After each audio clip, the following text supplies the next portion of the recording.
This episode of Malicious Life is sponsored by itpro.tv.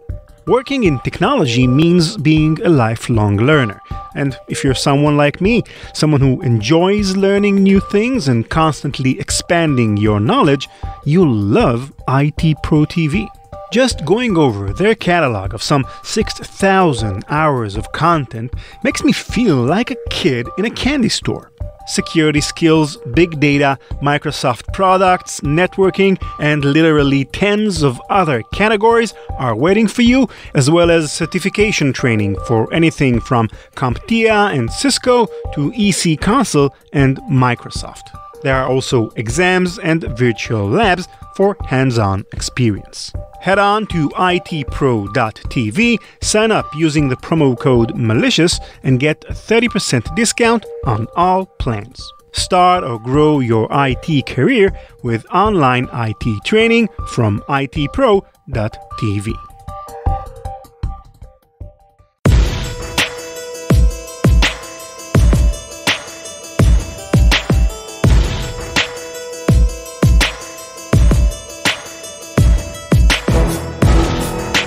Hello and welcome to Malicious Life, brought to you by Cybercrime. My name is Ran Levy, podcaster, software developer, and author of several books on the history of technology.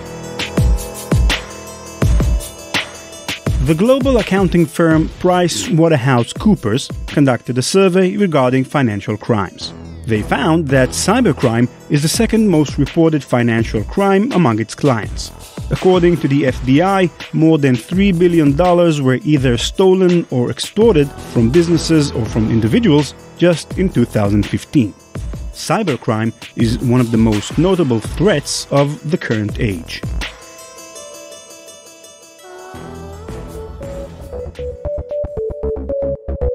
But it wasn't always like this.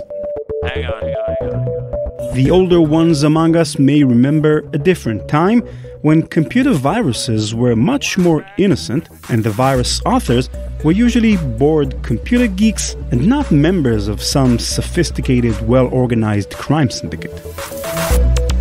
We are launching the Malicious Life podcast because we're fascinated by the world of cybercrime and would like to share with you the stories of how it evolved and became one of the biggest threats to today's society.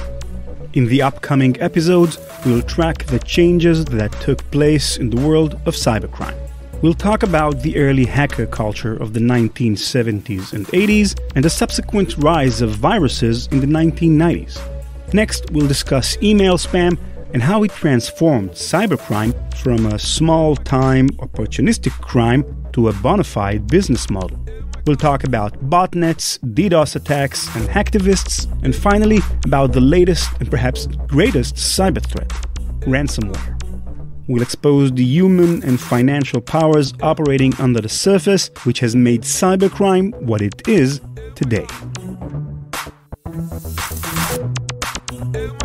Our story begins with a friendly game. Robert Bob Thomas was a software engineer at Bolt, Beranek & Newman, also known as BBN, a civilian company that was during the 60s and 70s a subcontractor for the US Army. Thomas was working on an idea that we know today as distributed computing, the ability of several computers connected by a network to work together towards a common goal by sharing information between them.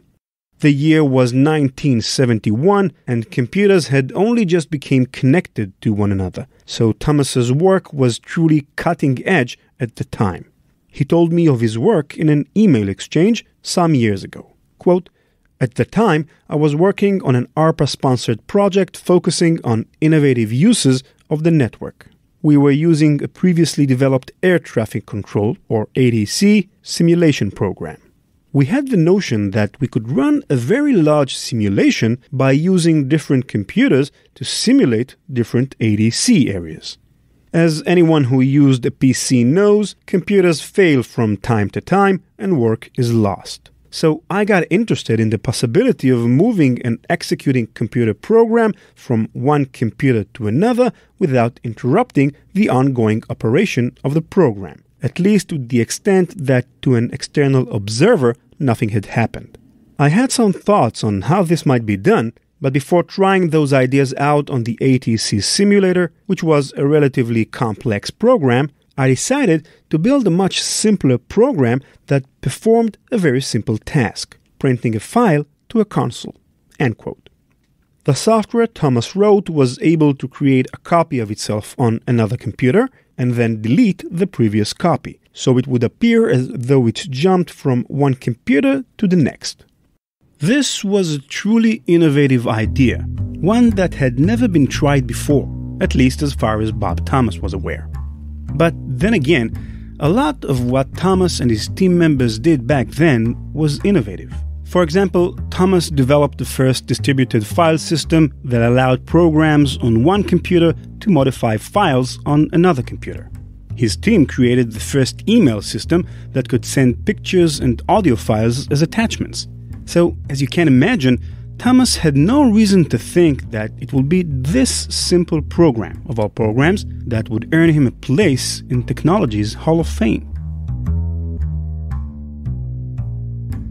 Thomas tinkered with his simple jumping software and, in a moment of silliness, added to it a single line of text that would be displayed on the console every time it jumped computers. "I'm the Creeper. Catch me if you can." It was this line that gave the software its name, the Creeper. The Creeper did turn out to be useful, and the team at BBN did end up implementing its novel technique in the ATC simulator. But important as that was, that's not the reason why I'm telling you this story. Ray Tomlinson, Bob Thomas's team member, was an excellent programmer and a visionary. He is the man who invented email as we know it today. Tomlinson's reaction to Thomas's humorous challenge is what made the Creeper famous. He wrote his own software that could also move between computers in the network, and once it came across Thomas's Creeper, it erased it. Keeping with a tongue-in-cheek attitude, Tomlinson named his program the Reaper. Tomlinson and Thomas played a few rounds of the Creeper versus the Reaper, but that was about it. Both turned their attentions to other things and forgot about it. As Thomas describes it, quote, "If I recall correctly, Reaper always managed to kill off the Creeper. I never took the time to modify Creeper to protect itself or be evasive. Even if I had, I'm not sure it would have been able to evade Reaper. Ray is very skilled, probably the best programmer I've ever known." I think after a few runs, the novelty of this wore off. Ray and I carpooled for several years after the Creeper, and I don't recall we ever talked about it during our commutes. End quote. But the Creeper and the Reaper were not entirely forgotten. Years went by, and the story of the Creeper and the Reaper traveled through word of mouth. As the story was told and retold by engineers in hallway conversations and coffee breaks, it inevitably changed. Important details were omitted, unimportant details became central or exaggerated, and eventually the story became an urban myth. Not much different than Bigfoot and the Chupacabra. During the 1980s, the Canadian mathematician Alexander Dudney wrote a regular column for the Scientific American called Computer Recreations. The column dealt with mathematical riddles and challenging mind games and was very popular among its readers. In 1984, Dudney came across an interesting rumor that was circulating among the computer enthusiasts of the day. The rumor told of a mysterious incident that occurred in a secret BBN facility sometime in the early 70s. A computer virus created by a BBN engineer, so the story went, somehow got out of hand and created so many copies of itself that it became a danger to the stability of BBN's computer network. All attempts at destroying the virus failed, and there was no other choice but to have another engineer create a new, more powerful virus that was sent after the first virus, and the two battled it out in the silent depths of BBN's network until the dangerous virus was eliminated. In other words, in the 10 or so years that had passed since the real events took place in BBN's lab, the friendly competition between Thomas and Tomlinson became a sci-fi thriller. You can almost imagine Arnold Schwarzenegger playing the part of Ray Tomlinson. No wonder Dudney doubted the rumor's truthfulness. But still, something in the fundamentals of the story about two independent pieces of software running a kind of a chase to the death inside the darkness of a computer network, a real-life Tron film, was appealing for Dudney and ignited his imagination. To appreciate Dudney's curiosity, we should take a closer look at what the expert knew about computer viruses.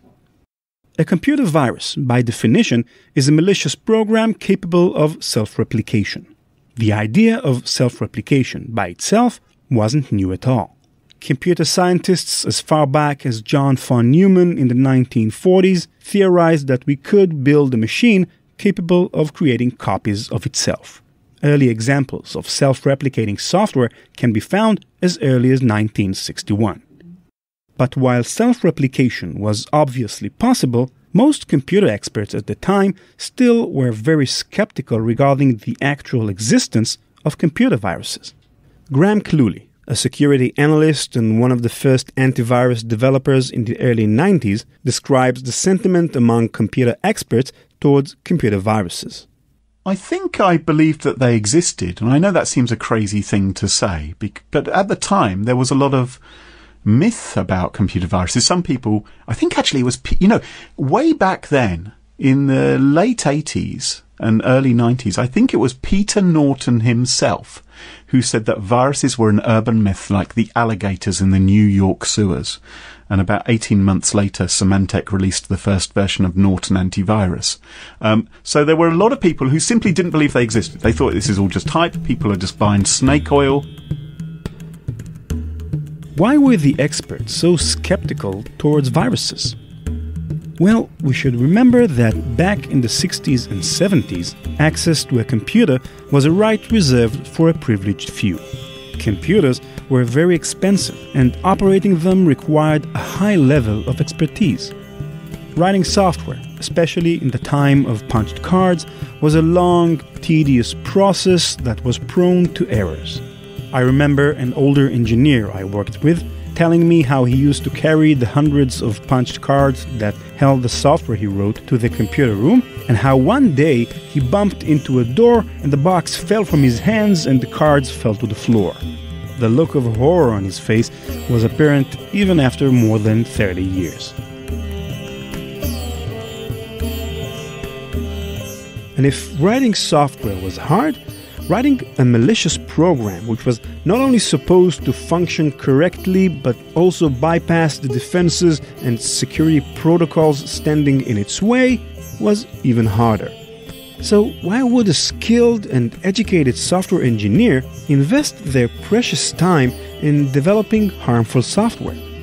Most engineers, researchers, and scientists are law-abiding people, so it was hard to believe that someone would take the time to deliberately develop software that would harm innocent computer users.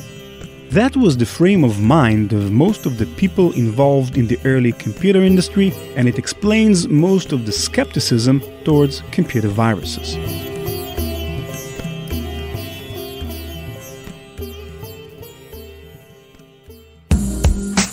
Malicious Life is brought to you in collaboration with Cybercrime. Cybercrime allows you to gain the upper hand by taking an entirely new approach to cybersecurity, stopping fireless malware, lateral movement, and even 0 days. Connect the dots and gain unmatched visibility with Cybercrime.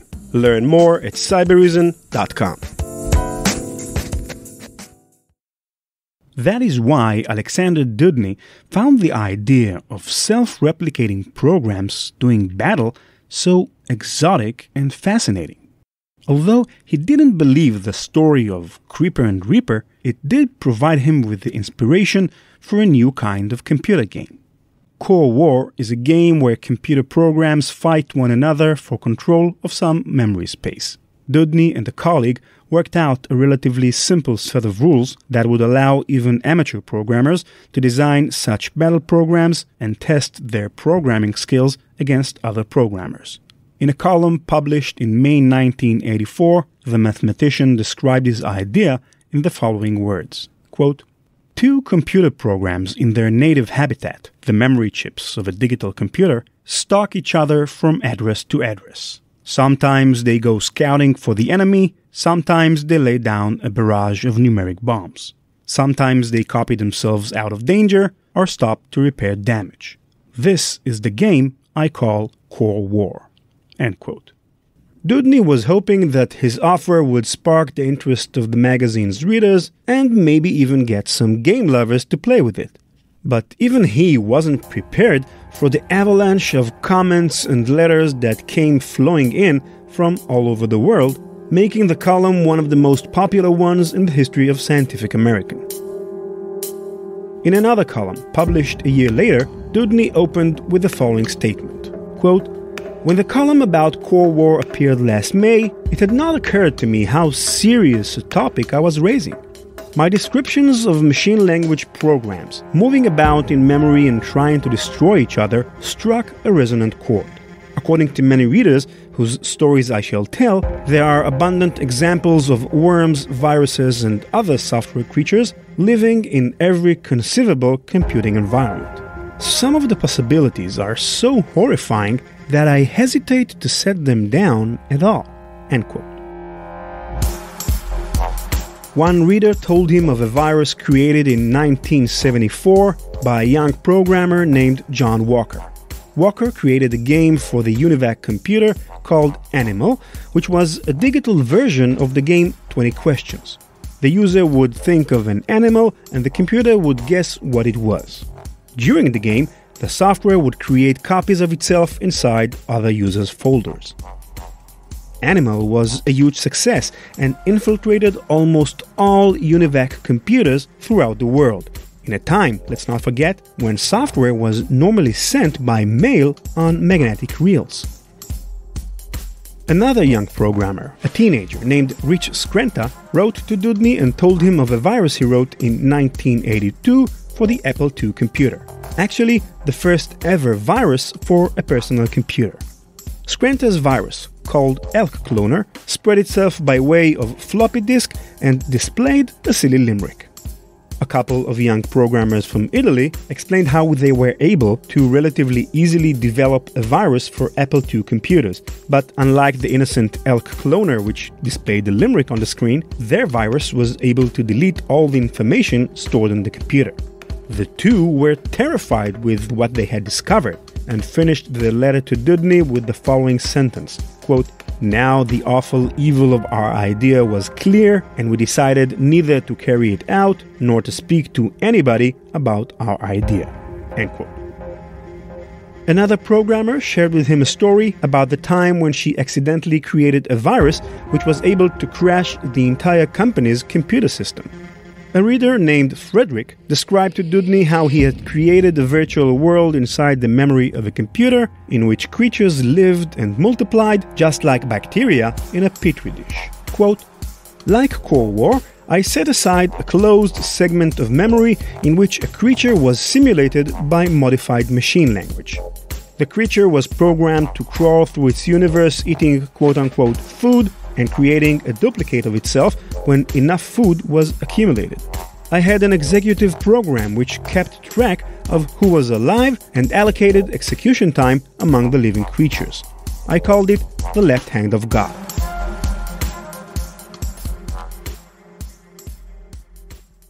So why was Dudney horrified from his readers' stories? Because he realized how easy it was to create computer viruses, and he realized the virus's true destructive potential. The assumption that only an expert could develop a harmful computer virus was totally wrong. Amateur programmers could do it too, and even teenagers. It took some years for the computer industry to reach the same realization. Graham Cluley again. Most computers at the time weren't even networked, let alone on the internet. And so the only way you could catch a virus was from someone handing you a floppy disk, and you put in the floppy disk into your computer, and maybe you booting off that floppy disk. It would take months and months, if at all, for a virus to spread around the world via basically sneakernet. The sneakernet to which Graham refers is simply humans wearing sneakers. The way viruses were transferred was by people physically sharing floppy disks. And that is a slow way to spread viruses. And so experts were skeptical towards viruses because they never saw any. I have had situations where I remember once we were having a conference and our company was organising it, and there were virus experts from all around the world, and we'd say to them, can you give us your slides and things like this? And they'd give us a USB stick or a floppy disk, and we'd put it into our computers, and the antivirus would go zoop, zoop, zoop, and we'd say, excuse me, Mr. World Famous Virus Expert, I'm not going to name any names here, you appear to have given me a virus. Back in those days, people were a lot less careful in some cases. It was only as the personal computer revolution began to pick up speed and more viruses were being created every day that it became obvious that viruses could and did pose a real threat to computer users. The first widespread virus epidemic was that of the brain virus, also known as the Pakistani virus. It was a virus for PC computers and was written by two Pakistani brothers who also left their names and telephone numbers in the virus code. The brain virus was quickly followed by other, now infamous, viruses: Cascade, the Jerusalem virus, Ping Pong, the Morris worm, and many others. By the early 1990s, dozens of viruses were being discovered on a daily basis. Some of these viruses, like the Jerusalem virus, were intentionally destructive. We will explore these viruses in more detail in our next episode. Most, however, were benign and even amusing. I remember as a teenager being mesmerized by the ping pong virus, which was basically just a small white dot bouncing off the screen's edges, or by Cascade that made the text on the screen fall down to the bottom in a pile of letters. In a world of green text, these viruses were often attractions by their own right. But even these supposedly harmless viruses weren't so harmless after all. Stephen Cobb is a senior research analyst at ESET and was the author of some of the first books on information security back in the late 80s and early 90s.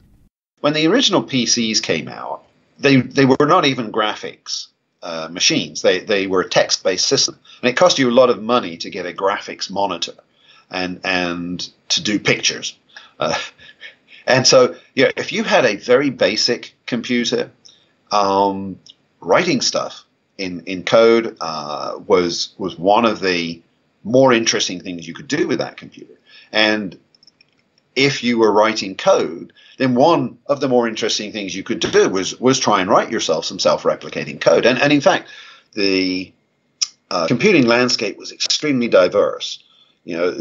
People were putting together personal computer systems out of all sorts of different components, and it was extremely difficult to predict if you wrote a piece of code, for example, for DOS, the early disk operating system, what would that code do on a particular machine? So you had this situation where somebody would write a piece of code to spread the message, peace on Earth, and it would pop up a message, peace on Earth, on a lot of computers, but on other computers it would crash them. And so, during the 1980s, the computer industry experienced a kind of paradigm shift. From regarding computer viruses as urban myths that, even if they were real, pose no real threat to computer users, to the realization that it is, in fact, rather easy to write malicious code and have it do real damage to computers, either intentionally or by mistake. We began this episode with the question, who were the first virus programmers? As we saw, many of the pioneers in this field were scientists and engineers, experts in their field, who were curious about the idea of a program that could replicate itself. The concept of the computer virus was a part of the computer world almost immediately after the big machines appeared on the technological stage. But it was only when computers left the grasp of big hierarchical organizations and entered the bedrooms of ordinary people that this phenomena picked up speed and really changed the way we think of computer security. It seems to me that the virus phenomena can teach us an important lesson regarding the challenges of the democratization of advanced technology. For example, genetic engineering is considered nowadays an elitist field, which requires high levels of skill and expertise and is dominated by big organizations. Looking back at the example of computer viruses, you can't help but think about what's going to happen once genetic engineering technology leaves the science labs and enters our homes. At the very least, it's food for thought.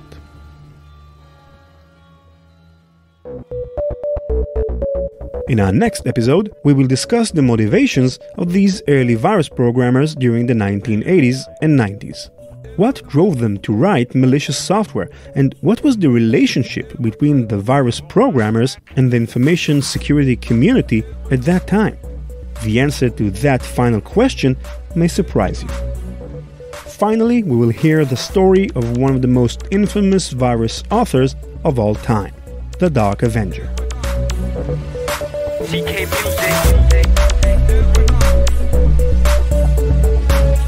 Thanks for listening to this episode. Visit malicious.live to subscribe and download other episodes.